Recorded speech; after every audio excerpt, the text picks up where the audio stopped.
DB그룹 오너 일가가 DB하이텍의 이제 주주 가치를 얼만큼 훼손했는지 그 부분에 대해서 한번 얘기를 해보려고 합니다. 일단 첫 번째로 이제 내부 거래를 통해서 DB하이텍의 자산을 유출했다라는 이제 정황이 있는데요. 여기 보이시는 이 코메라는 회사가 DB메탈의 100% 자회사입니다. 근데 이 코메가 어떤 일을 하냐면요. DB하이텍의 이제 용역을 갖다 체결해서 여기 DB하이텍의 용역을 제공해 줍니다. 이 말은 돈 받고 아무튼 일을 띄워준다는 거죠. 근데 돈을 얼만큼 주는지 몰라요. 그리고 이게 바가지 써서 계약을 체결하는지 아니면 정당한 가격에 주는지 그거는 지금 밝혀진 게 없죠. 투명하지 않고. 그런데 정황상 이 코메가 DB메탈의 자회사고 DB메탈은 DB인베스트먼트와 DB스탁인베스트먼트 그리고 이 세 회사는 결국 최대그룹 주주 일가의 개인 회사기 때문에 여기 용역에 돈을 많이 몰아주면 결국은 이 위로 돈이 올라가는 구조인 거죠. 그렇기 때문에 DB하이텍이 정당하게 줘야 되는 돈보다 더 많은 돈을 이 코메에게 줬을 가능성이 높다. 이렇게 정황상 이렇게 보여지는 거고요. 두 번째로는 거액의 기부금 지출이 바로 하나의 이제 주주가치 회산의 예시다라고 볼 수 있는데요. 일단 2020년에 보면 4억을 갖다가 기부했고요. DB하이텍이 김중기 문화재단에. 그런데 2021년도에는 102억 그리고 2022년도에는 거의 51억 가까이를 기부를 합니다. 그렇게 하고 나서 이 150억 이 두 개 합치면 150억이잖아요. 이 150억이 DB하이텍이 기부한 금원이 DB하이텍 주식 매입에 활용된 것이 아닌가 의심이 된다는 거죠. 네, 그래서 이런 부분들 어떻게 보면 DB하이텍의 돈으로 최대주주 일가가 DB하이텍 지분을 갖다가 취득해버린 거죠. 자신들의 지배력 강화를 위해서. 이런 부분들이 또 하나의 주주가치 훼손으로 보여질 수 있는 부분인 거고요. 그 다음 이제 김남호 회장과 김준기 창업회장 이 두 사람은 DB하이텍의 미등기 임원입니다. 등기되어 있지도 않고 여기서 일하는 사람들이 아니에요. 당연히 지주사인 DB에서도 월급을 받고 있을 텐데 DB하이텍에서도 지금 월급을 둘이 합쳐서 68억을 받아갑니다. 근데 반면 여기서 일하고 있는 등기 임원들은 얼마를 받아갈까요? 다 합쳐서 17억을 받아갑니다. 차이가 정말 크죠. 그래서 이런 부분은 어떻게 보면 매년 이 70억 가까운 돈이 지금 주주 가치가 훼손되고 있다라고도 볼 수 있는 겁니다. 그 다음으로 이제 지배주주의 개인 회사이자 부실 계열사인 DB메탈을 지원을 하는데요. 어떤 식으로 지원을 했냐면 여기서 유상증자 참여해서 유상 취득을 합니다. 근데 이거를 곧바로 손상차손해서 손실 처리를 해버린대요. 그러다가 갑자기 다음 연도 2021년도에 손상차손을 환입합니다. 환입했다가 그 다음 연도에 다시 손상차손 인식을 하면서 이렇게 투자 손실로 인식을 해버리고 총 226억 원이 손실로 이제 인식이 돼버리는 거죠. 이런 부분도 어떻게 보면 DB하이텍의 주주 가치를 훼손한 하나의 행위였다라고 볼 수 있는 거고요. 그 외에도 DB월드의 콜옵션을 포기해서 DB 지주사의 이익을 이제 극대화했다라고 볼 수 있는데 일단 DB월드는 이 골프장 사업을 하는 업체고요. 여기서 보면 골프장 및 관광 휴양 사업을 영위하는 DB그룹 계열사고 코로나 때 이제 골프장 업황 호황으로 DB월드의 당기 순이익 규모가 전년 대비 6배 증가했고요. 2022년도에는 100억 원이 넘는 순이익을 창출했습니다. 이제 그럼에도 지배주주는 지분율이 높은 DB 지주사의 이익을 위해 DB하이텍 이익을 포기했는데 어떤 식으로 포기를 했냐면요. 여기 콜옵션 계약을 했습니다. 이 지분 콜옵션 계약을 했는데 이 부분을 갖다가 포기해버리는 거죠. 그래서 콜옵션을 DB하이텍이 가져가지 않고 DB만 이 권리를 행사함으로써 DB의 그런 지분이 더 높아졌고 DB하이텍은 DB월드의 지분이 사라지게 되는 거죠. 네, 그런 식으로 어떻게 보면 이 DB하이텍의 주주 가치를 또 한 번 훼손을 했습니다. 그리고 또 뭐가 있냐? 이게 좀 액수상으로 만약에 가장 큰 주주 가치 훼손을 했다면 크다고 할 수 있는데요. 왜냐하면 항목이 드러나지 않아서 그래요.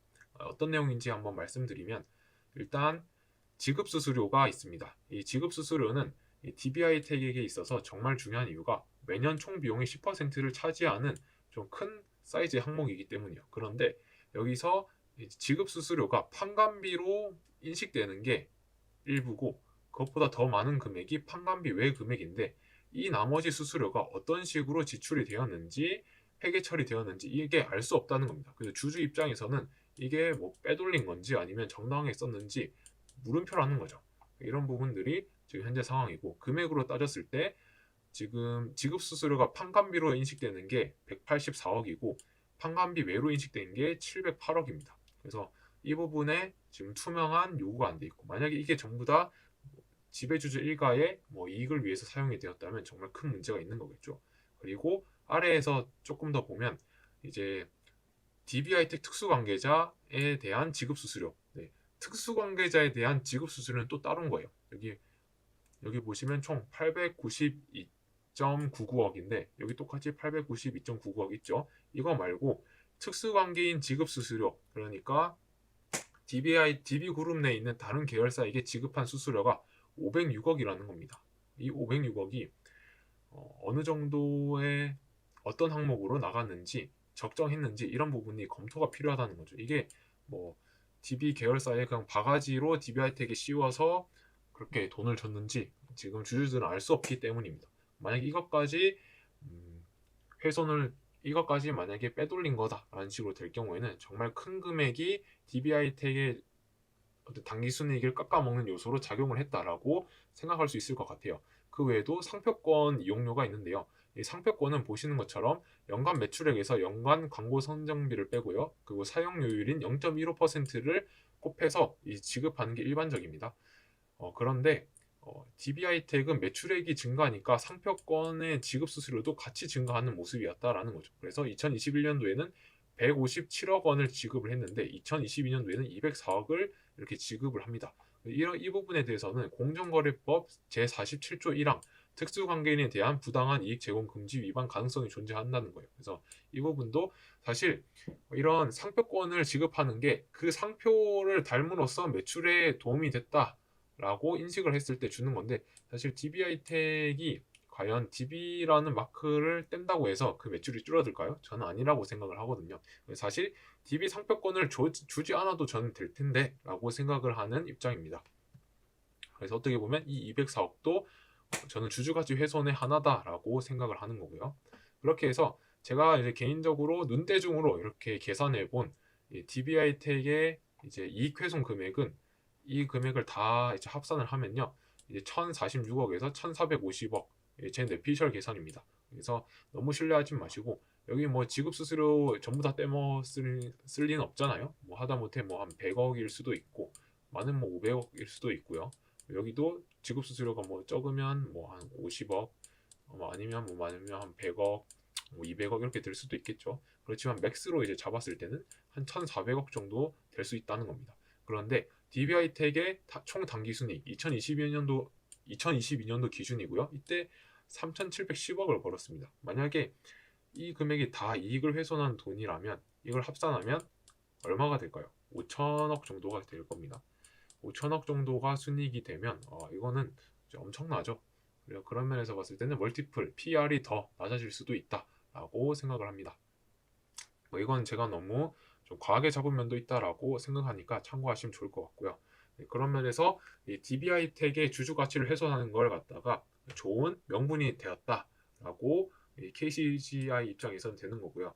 그래서 KCGI가 어떤 요구를 했냐면요. 바로 사회이사를 이사회 의장으로 선임할 것과 그리고 이사회 성별에 구성한 다양한 정관에 반영할 것 그리고 이사회 내 위원회를 추가 신설하는데 어떤 위원회냐 바로 감사위원회, 사회이사 후보 추천위원회, 경영위원회 및 지속가능 경영위원회를 통해서 돈이 적절하게 사용될 수 있게 이제 확인할 수 있는 절차를 만들자라는 거고 김준기 창업회장의 퇴사 및 김남호 회장의 책임 경영을 요구한다. 요것도 들어가 있습니다. 그래서 기업가치 훼손 또는 주주 권익 침해에 책임 있는 자를 뭐 임원으로 선임하면 안 된다라는 얘기인데 아마 이 부분이 저는 맹점일 것 같습니다. 일단은 DB그룹은 김준기 창업회장이 물러날 생각이 없기 때문에 아마 이 요구는 받아들여지지 않을 것 같고요. 이 요구를 KCG가 계속한다는 것은 경영권 분쟁으로 몰고 가겠다라는 의지로 해석을 할 수 있다라고 생각을 합니다.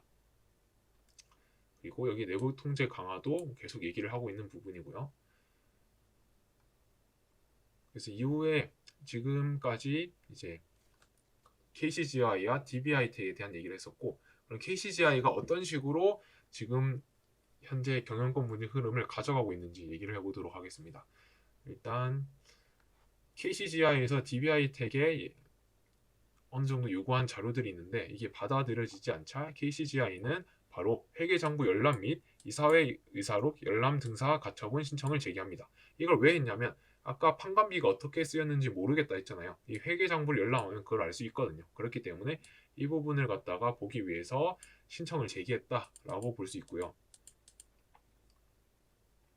그렇게 하자 이제 DBI텍이 어떻게 했냐? DBI텍은 삼성증권을 경영권 방어 주관사로 선정을 했고요. 거기다가 또 어떤 걸 했냐면 이 사이에 있는데요. 네, 김앤장 법률사무소를 이제 내세웠는데 김앤장이 옛날에 그 한진칼 경영권 분쟁에서도 KCGI를 갖다가 이겼던 공을 세웠던 회사입니다. 그러다 보니까 물론 업계에서도 탑티어 회사기도 하죠.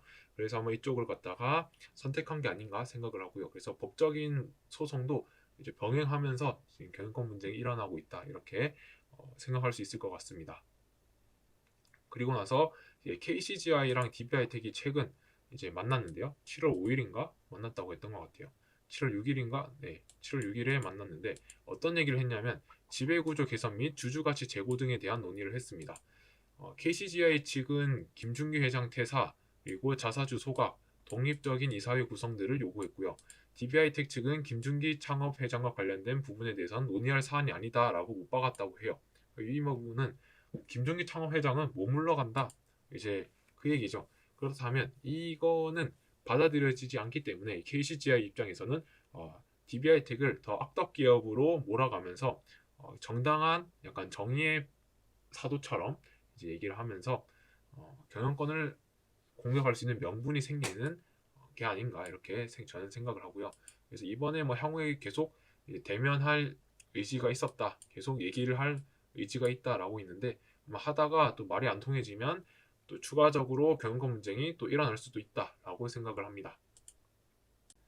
향후 시나리오 이제 어떻게 될까 한번 얘기를 해볼까 하는데요.